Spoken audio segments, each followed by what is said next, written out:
Solo sea kayaking Scotland, the Isle of Skye, Kilt Rock and Flodigarry.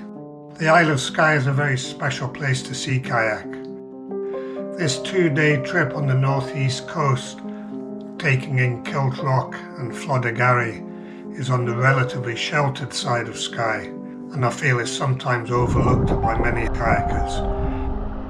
However, the quality of paddling here is extremely high, with basalt cliffs, caves, stacks, natural arches and stunning scenery.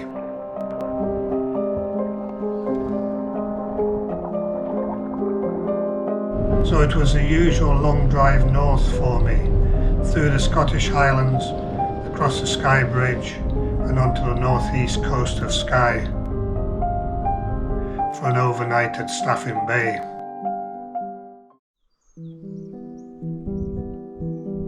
I was up very early. To get the best from this trip, I wanted to be at the Kilt Rock waterfall at high tide so that I could get close in under the cliffs. I paddled out of Staffin Bay heading south. The majestic scenery started immediately.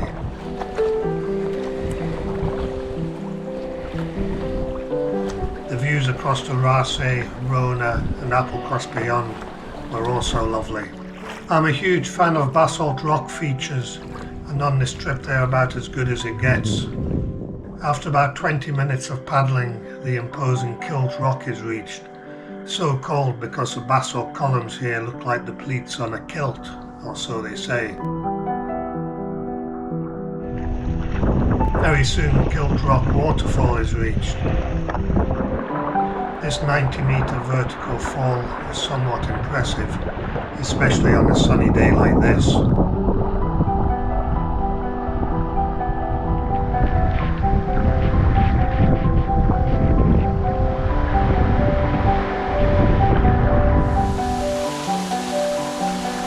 I just had to get out and feel the spray and the draft from the fall up close. I also had a very refreshing shower.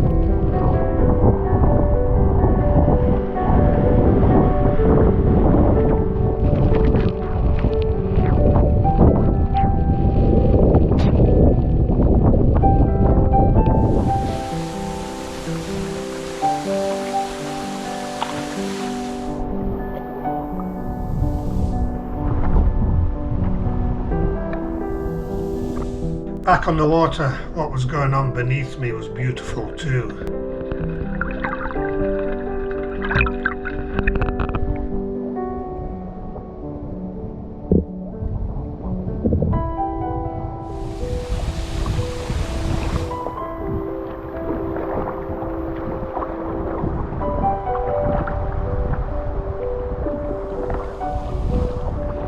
I finally dragged myself away from this place and continued south.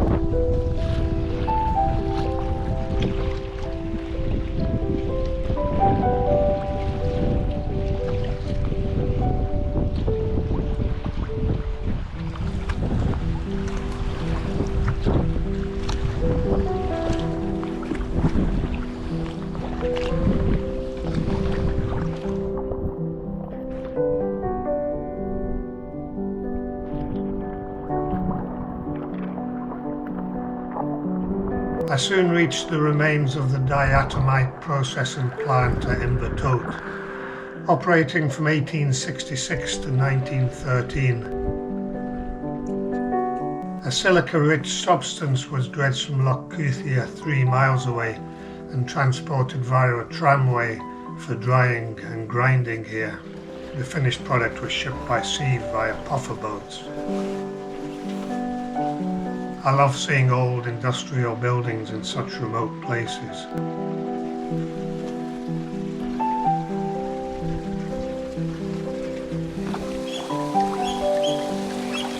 Continuing south, more natural arches and another shower. Well, it was a very warm day.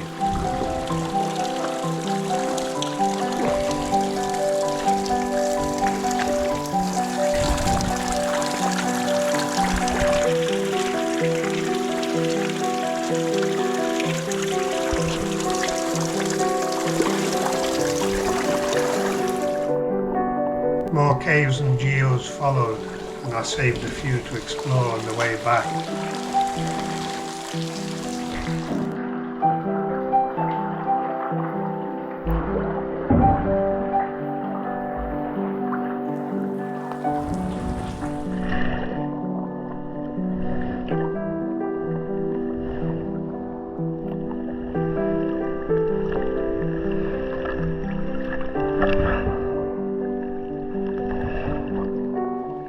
The interesting natural harbour at Rigg, now disused, this was my turnaround point.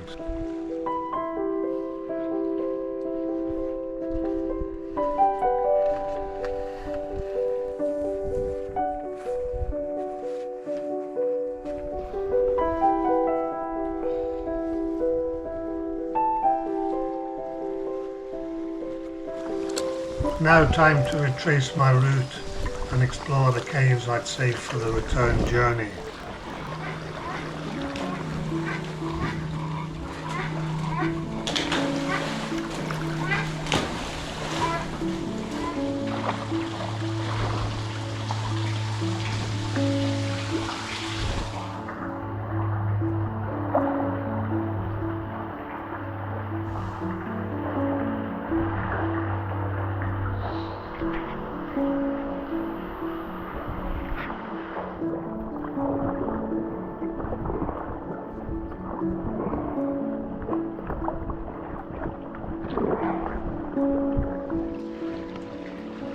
Not forgetting to look below me occasionally as well.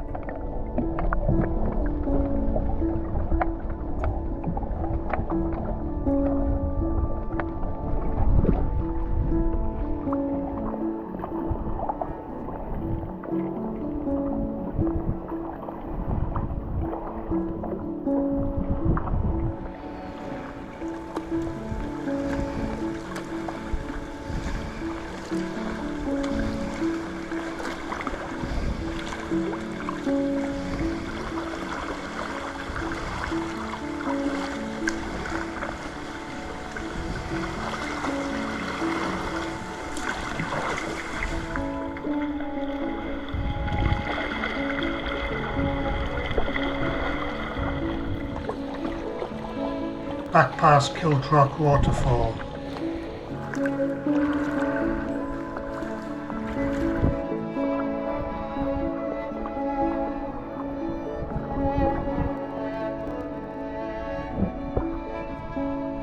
What spectacular views above and below the water.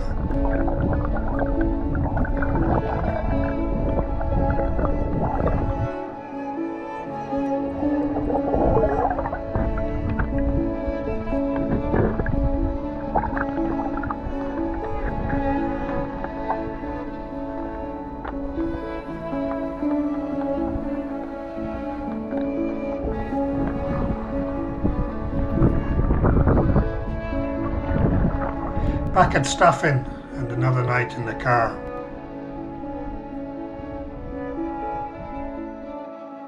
My GPS trace day 1.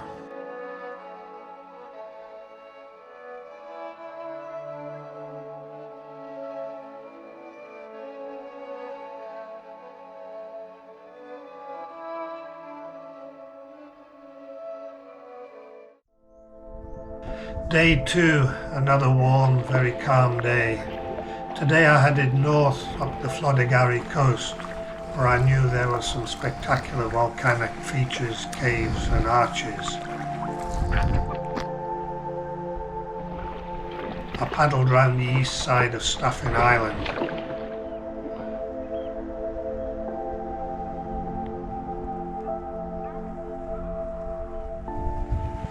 In the distance I saw minke and humpback whales, but didn't manage to capture them on camera, and with the GoPro's wide-angle lens they would have been just specks anyway.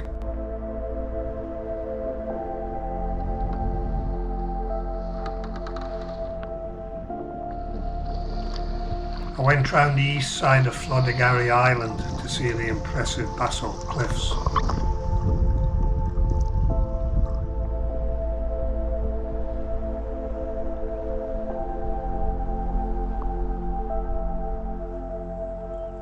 Cutting back towards Skye, I decided to save the caves in these cliffs for the return journey.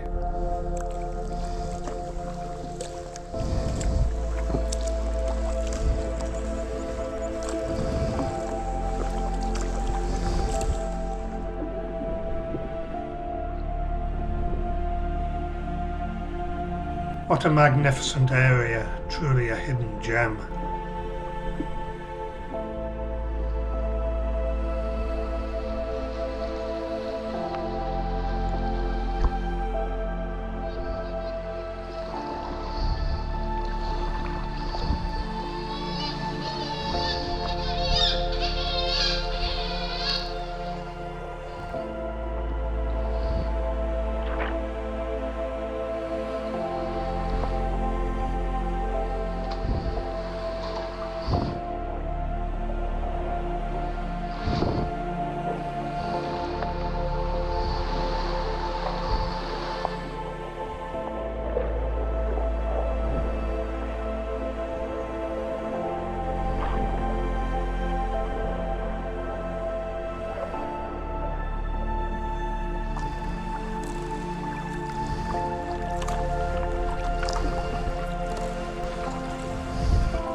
Just before Port Gobble, the best was behind me, so this was my turnaround point. Retracing your steps on such a trip can give an entirely different view, and that saves some of the best features to explore on the return route.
Again, the view below the surface was also impressive. A leg stretch and a bite to eat.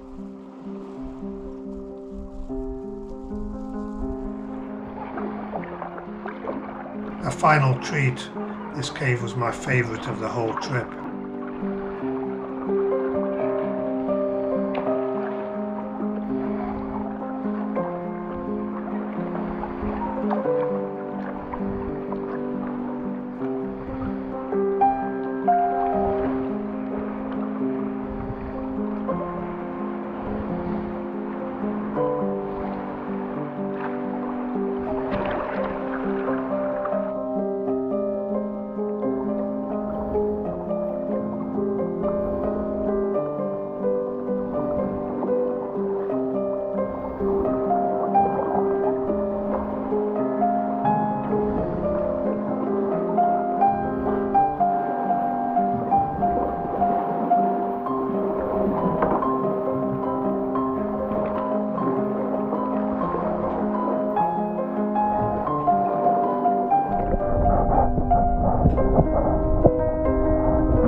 Anchored off Flodigarry, a rather nice boat belonging to some guy called Mark Zuckerberg.